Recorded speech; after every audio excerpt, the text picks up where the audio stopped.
Há 2 domingos atrás nós começámos a considerar este tema do islamismo e vimos precisamente aquilo que são as raízes do movimento islâmico, aquilo que tanta preocupação está a causar nos ocidentais, particularmente com a criação do Estado Islâmico, e como ele tem já grandes objetivos de alcançar toda a Europa. A semana passada considerámos o islamismo na sua vertente doutrinária. Hoje gostaria de considerar com os irmãos o islamismo na sua vertente persecutória. De facto, há muita perseguição que nós não nos damos conta, porque não nos chega, não é da nossa vizinhança, não é do nosso país sequer, nem sequer propriamente da Península Ibérica, então parece que está demasiado distante. Meus irmãos, aquilo que está acontecendo noutros lugares poderá caminhar seriamente e vertiginosamente sobre toda a Europa. Gostaria de ler para vós um texto que encontramos no Evangelho segundo João, capítulo 15, versículo 20, e que está ali escrito para que possais acompanhar. E são palavras do Senhor Jesus aos seus discípulos, naquilo que é um dos capítulos interessantíssimos de Jesus, apresentando-se como sendo a videira, os discípulos como sendo as varas que naturalmente deveriam dar fruto, mas os discípulos que iriam passar e sofrer perseguições. Então, no capítulo 15, versículo 20 diz: lembrai-vos da palavra que eu vos disse, não é o servo maior que os seus senhores. Se a mim me perseguiram, também vos perseguirão a vós. Se guardaram a minha palavra, guardarão também a vossa. E esta, meus irmãos, é a realidade que os discípulos tiveram que enfrentar no seu tempo. O primeiro século foi um tempo terrível de perseguição. Os discípulos, todos eles, foram perseguidos até à morte. Mas também nos outros 2 séculos seguintes, os 300 primeiros anos do cristianismo foram de intensa perseguição. Depois suavizou um pouco e estamos nos dias de hoje, e é isso que nos importa para nós, a nossa realidade. Mas, irmãos, eu vou apresentar muito brevemente algumas passagens ali. Primeiramente, levaria a vossa atenção para a Nigéria. Alguns certamente já ouviram falar do grupo Boko Haram. O grupo Boko Haram significa, nestas palavras Boko Haram, a educação ocidental é proibida. Boko Haram, a educação ocidental é proibida. Portanto, tudo aquilo que tenha a ver com a educação, tal como nós a conhecemos, como a temos no Ocidente, é proibida para os islâmicos, que são mais radicais, mais fundamentalistas. Os irmãos têm ali a fotografia de uma igreja na Nigéria, entre muitas outras, que foi atacada. Os seus membros foram mortos na sua grande maioria. O grupo radical islâmico Boko Haram assumiu em 10 de julho de 2012, portanto as perseguições já vêm 10 anos antes, a autoria dos ataques do fim de semana em várias cidades cristãs no estado de Plateau, na Nigéria, que deixaram mais de 100 mortos. E tem aqui uma citação de um dos líderes deste movimento Boko Haram: os cristãos não voltarão a saber o que é paz até que aceitem o Islão e deixem de matar muçulmanos. Há, de facto, uma guerra instalada, num caso de ataque, noutros casos de defesa, e isto está a acontecer diariamente em muitos outros lugares. Os irmãos veem algumas viaturas destruídas, aquela igreja também foi destruída. O slide seguinte vai mostrar uma igreja cristã em que as instalações estão a ser incendiadas, foram incendiadas. E tem ali o testemunho do vice-presidente da Igreja de Cristo na Nigéria, que escreveu: 50% dos membros da nossa igreja foram mortos no edifício da igreja onde tinham ido para se refugiar. Eles foram mortos ao lado da esposa do pastor e das crianças. O que é preciso é matar os cristãos, porque os cristãos para o islamismo são infiéis. Os cristãos são de facto infiéis e por isso mesmo é preciso degolá-los, acabar com eles, matá-los de qualquer modo. E isto acontece nos países onde o islamismo é muito forte. onde o islamismo atinge 40%, 50%, 60% da população e por isso é dominante. E sendo dominante, tem naturalmente carta verde para fazer o que quer. Slide seguinte. Vamos ter aqui um breve relato, é 1 minuto e 52 segundos de uma notícia de um cristão, pastor evangélico, enforcado no Irã. Uma decisão da Justiça do Irã provocou indignação internacional e protestos de defensores da liberdade de religião.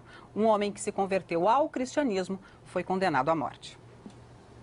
Youssef Nadarkhani foi preso em 2009 porque não quis que os filhos estudassem o livro sagrado dos muçulmanos, o Alcorão. Ele se tornou cristão aos 19 anos de idade e 3 anos depois, já pastor evangélico, fundou uma pequena comunidade cristã na cidade de Rasht, a noroeste de Teherã.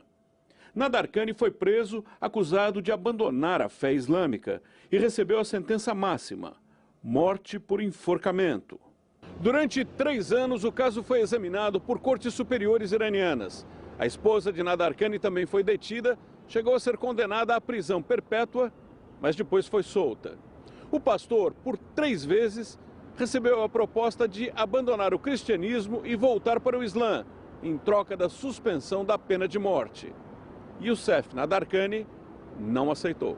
Segundo o Centro Americano de Lei e Justiça, uma organização que defende a liberdade religiosa nos Estados Unidos e acompanha o caso de Youssef, a sentença foi confirmada pelo governo iraniano e a ordem de execução foi dada. Jordan Sekulow, diretor do centro, vem divulgando num programa de rádio a perseguição contra Nadarkhani. Nós não sabemos se ele ainda está vivo nesse momento, diz Sekulow. A ordem de execução não é divulgada publicamente.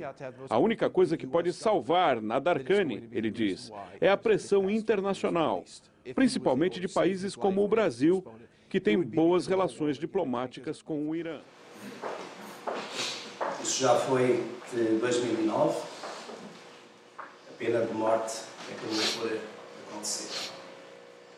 Meus irmãos, o slide seguinte vai mostrar aquilo que é a realidade presente e a perspectiva futura em vários países da Europa. E naquele slide os irmãos podem ver mais à esquerda o ano de 1990, a meio o ano de 2010, quando este levantamento foi feito, e mais à direita o ano 2030, isto é, nós estamos a 16 anos desta perspectiva. E se os irmãos notarem, tem à direita os vários países, aparece a Bélgica à cabeça, como sendo um dos países mais islamizados nos dias de hoje, seguindo pela Áustria e a Suécia. Felizmente para nós, Portugal está em último. A presença islâmica em Portugal é reduzida, anda na ordem de 0,2%. E aqueles islâmicos que são conhecidos em Portugal são de uma tendência mais moderada, não envolvido nesta guerra assim. Mas vejam, meus queridos irmãos, Portugal e Mónaco mantêm mais ou menos a mesma situação, mas a partir dali a tendência é de subida, e em alguns casos de subida bastante fortíssima. O que é que isto significa? Que, se os irmãos notarem à esquerda, tem a percentagem, em algumas situações, alguns países, no ano 2030, a previsão é que alcancem 6, 8 e até 10% da população. E isto, meus irmãos, é conseguido à custa de quê? Enquanto, e este seria um vídeo que eu não vou mostrar, mas que vou resumir, a perspectiva é esta: enquanto nós, portugueses, temos 1, 2 filhos, os islâmicos chegam a ter 6, 7, 8. E a perspectiva deles, já afirmada por vários, é que irão conquistar a Europa através desta multiplicidade de nascimentos e daqui por algum tempo, particularmente apontando para o ano 2050, em alguns lugares eles já serão uma maioria ou quase, e nessa altura ditarão as leis.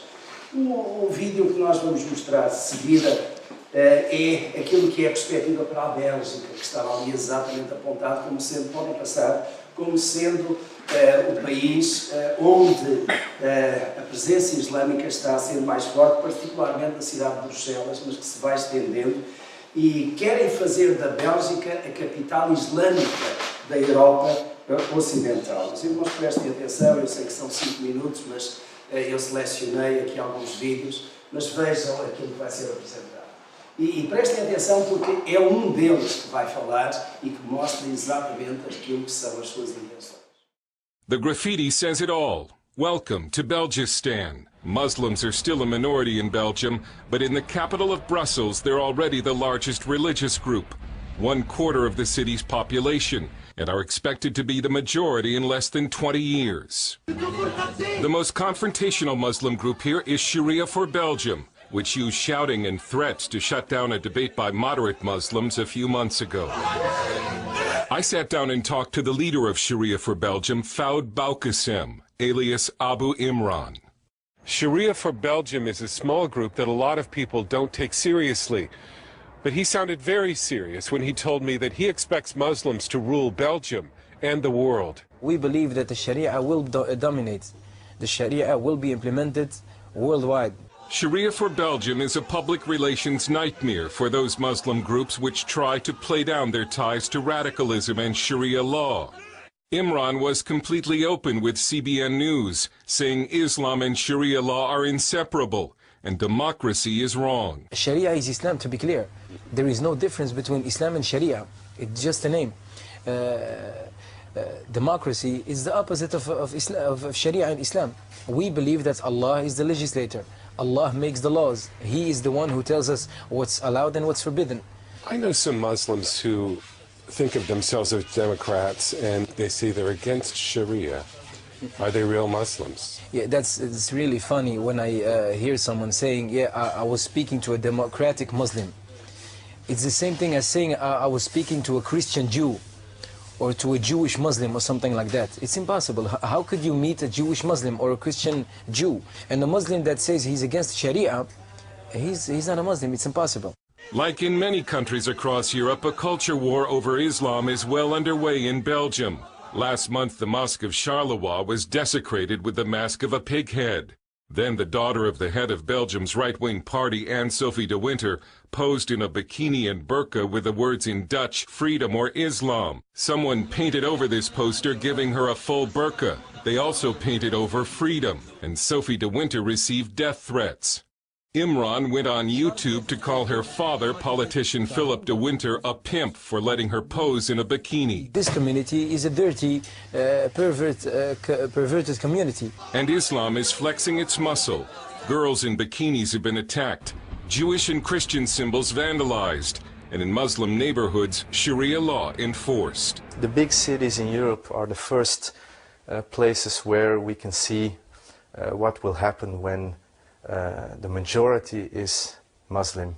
We see it in the big cities first, Brussels, Amsterdam also, Rotterdam, Antwerp. Sam van Rooij has co-edited an important new Dutch-language book called Islam, Critical Essays on a Political Religion. Islam is a fascist ideology, and it's not a religion like Christianity or like Judaism. And the danger in it is that it has a religious side. Not like communism and Nazism, who are only ideologies, but Islam has a bit of both. Imran is looking forward to replacing Belgian law with Sharia law, including amputation for theft, stoning for adultery, and death to homosexuals. When they hear someone speaking about Sharia, immediately they start to think about amputations, stonings, killings. That's just, I don't know, 1,000th of the Sharia.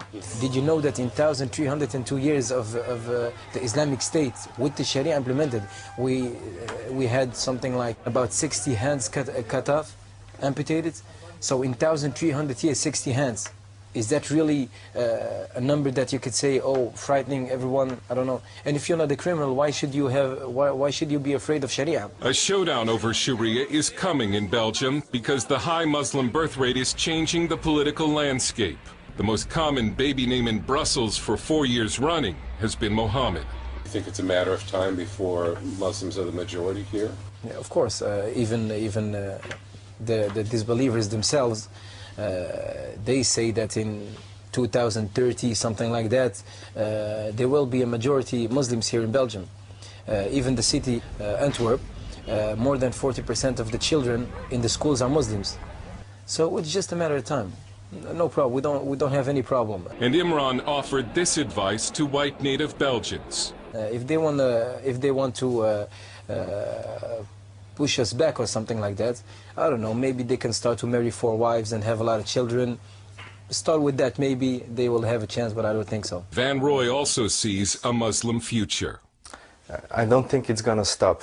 I'm very pessimistic about it. I think more and more people, Belgian people, will leave Brussels. So it will come a real Islamic capital in decades. The victory of Allah is very near. So I think that the West need to prepare themselves for a wave of Sharia in Islam. Dale Hurd, CBN News, in Brussels and Antwerp.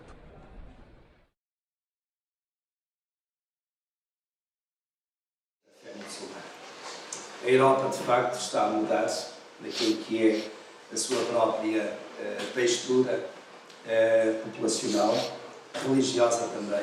Há determinados lugares em que, por exemplo, na Inglaterra, nós não vamos ver esse vídeo, já não temos tempo, estamos a chegar ao fim, mas na própria Inglaterra, em Londres, alguns já chamam o Londostão, isto é, Londres é mais, ou está mais a caminhar-se para o Islão do que qualquer outra coisa. Tem tribunais que só julgam casos de islâmicos, as mulheres usam a burca e a lei Sharia, que foi falada ali várias vezes, é a lei que de certo modo controla tudo isto e que quer impor aos outros habitantes que têm que seguir-se, porque de facto, meus irmãos, é ou Islão ou morte. Isto pode parecer muito estranho, muito forte. Os meus irmãos, alguns países da Europa estão com essa preocupação. Ainda recentemente, talvez há 2 semanas, eu li um decreto do primeiro-ministro ou do ministro da Noruega, dizendo que a partir daquele momento estariam proibidas a construção de mesquitas na Noruega, porque enquanto a Arábia Saudita não permitir a existência de igrejas cristãs, então, por um princípio de reciprocidade, não pode haver mais mesquitas na Holanda. O governo da Austrália já há alguns anos que vem tomando esta posição também, porque são países onde o islamismo está a crescer de uma forma assustadora. É verdade, em Portugal a perspectiva é que o crescimento será muito reduzido, com islâmicos também que são mais moderados e por isso mesmo aparentemente não nos afetará. Mas é bom lembrar aqui, eu lembro aquilo que mencionei há 2 domingos atrás, quando aquilo que é o mapa do islamismo, daquilo que o Estado Islâmico pretende impor, ele quer chegar também à Península Ibérica, Portugal e Espanha, porque em tempos já estiveram aqui, já dominaram. Ali foi mencionado que, e é um aspecto importante, eu peço desculpa porque estava em inglês, é naturalmente o melhor que encontramos, mais preciso, mais objetivo. A tradução, a legendagem estava em português e aquele amarelo poderia não ser muito claro, mas de qualquer modo penso que os irmãos entenderam. E a ideia é realmente esta. Gradualmente a imposição vai sendo feita e cada vez mais governos estão a procurar fazer restrições. Vamos ver se ainda vão a tempo. Só quero terminar, meus irmãos, com um texto em Mateus, capítulo 24, daquilo que é o sermão do profeta. São palavras também do Senhor Jesus. Mateus capítulo 24, começando no versículo 8. Os irmãos podem ler em casa o capítulo 24 e 25 de Mateus.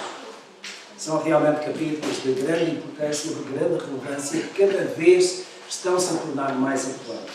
E isto a propósito daquela pergunta que os discípulos fizeram a Jesus. Quais são os sinais do fim do mundo?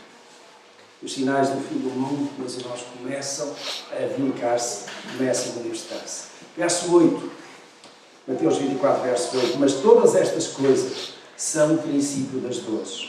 Então sereis entregues à tortura e vos matarão. e sereis odiados de todas as nações por causa do meu nome. Nesse tempo, muitos hão de se escandalizar e trair-se-ão uns aos outros e mutuamente se odiarão. Igualmente, hão de surgir muitos falsos profetas e enganarão a muitos. E por se multiplicar a iniquidade, o amor de muitos esfriará. Mas quem perseverar até ao fim, esse será salvo. E este Evangelho do Reino será pregado no mundo inteiro, em testemunho a todas as nações. E então virá o fim.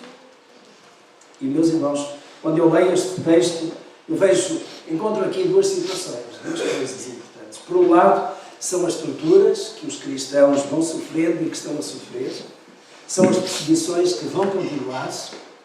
Será o ódio que, naturalmente, de todas as nações estará para os cristãos.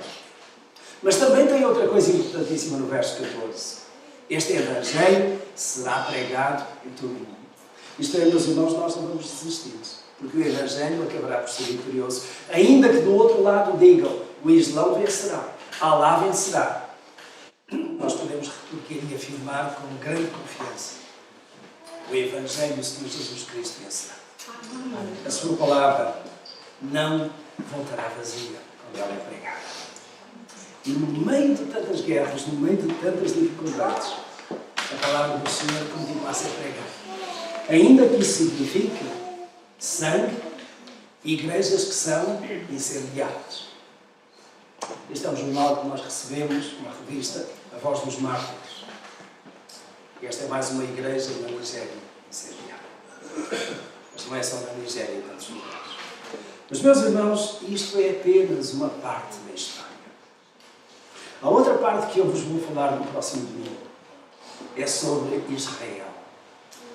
Qual é o lugar, qual é o papel de Israel em tudo isto? Eu quero dizer-vos que Israel vai ser o alvo final. Israel vai ser exatamente o grande campo de batalha, para onde todas estas forças um dia hão de convergir. E a batalha do Armagedon se dará lá no Vale do Egito. Israel está-se a defender dos árabes à volta. Os meus irmãos, o Irão está com um grande desenvolvimento de energia nuclear. Dentro, em breve, terá armamento nuclear que atingirá Israel, outros lugares da Europa. Mas o grande alvo é Israel. Próximo domingo, se Deus quiser, nós iremos focar os nossos olhos em Israel, como parte ou peça central deste puzzle que se está cada vez a mostrar mais. Tem sido para mim, meus irmãos, um prazer estudar, ler, procurar muito material, são horas e horas, mas de certo modo eu me conforto, me sustento nestas palavras do Senhor Jesus. No mundo tereis aflições, mas tende bom ânimo, não venço. O Senhor Jesus voltará. Quando Ele voltar, nem Maomé, nem qualquer outro profeta, nem qualquer outra religião se aguentará de pé, porque todos hão de comparecer diante do tribunal de Cristo. E por Ele, tão somente por Ele, serão julgados. Nós, crentes, seremos colocados ao lado, à direita do Pai, para a vida eterna. Que nós possamos sair daqui com esta confiança, com esta certeza de que as palavras do Senhor não passarão. As palavras do Senhor não deixarão de ser cumpridas. Está cumprido, está consumado. A primeira parte foi consumada, mas a parte do resgate da humanidade e da colocação na presença de Deus será consumada.